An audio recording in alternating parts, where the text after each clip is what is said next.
Welcome to day 7 of the 21-day Career Pivot series here on the Prescription for Career Success podcast. I'm Dr. Christy Taylor, and I'm so glad you're tuning in. Today, we're diving into one of the biggest mindset shifts you'll need to make if you're planning a career pivot. Let's get into it.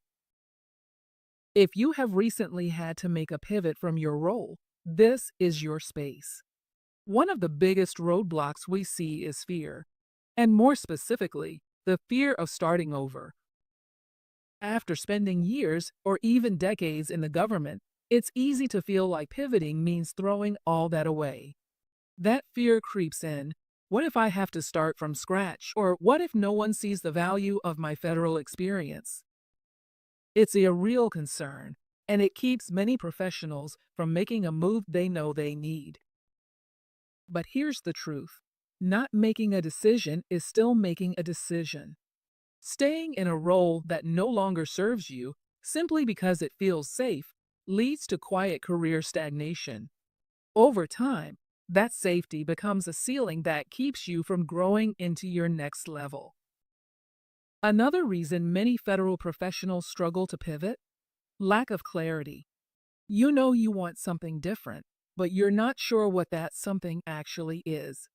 Without direction, you end up stuck in analysis paralysis, constantly questioning your next step and doubting your qualifications.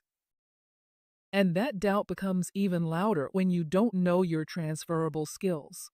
So many federal workers underestimate the skills they've built: problem solving, leadership, stakeholder engagement, regulatory compliance, and how valuable they truly are in the private sector.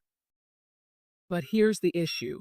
If you can't identify and articulate those skills in a way that speaks the language of hiring managers, your experience won't translate. And if they can't see your value on paper or online, they'll move on. Let's talk about something else that often gets overlooked during a pivot: personal branding. In the federal system, promotions are often based on tenure, internal relationships, and formal evaluations. In the private world, it's about how well you can communicate your value proposition. Your brand is more than just a headline on LinkedIn. It's your story. It's the way you frame your skills, your strengths, and the results you've achieved. And if your branding doesn't reflect the future you're aiming for, you'll be overlooked for the opportunities you actually want. So how do you avoid the pivot pitfalls? You need a clear, actionable plan. Start by doing some real self-reflection. What energizes you? What skills do you love using? What kind of environments help you thrive? Then, get honest about your skill set. Make a list of the work you've done, not just your job titles, but the problems you've solved, the systems you've improved, the people you've led. Translate that into results, into impact. That's what the private sector cares about. Next, audit your personal brand. Does your resume reflect your next move, or is it still stuck in your current lane? Is your LinkedIn profile positioning you as a subject matter expert, or just listing your duties? Finally, take action. This is where most people get stuck. They wait until everything is perfect. But the truth is, clarity comes through action. Reach out to someone in a role you admire. Set up a coffee chat. Apply for one job that excites you. Get in motion. Remember, your pivot doesn't have to be a dramatic leap.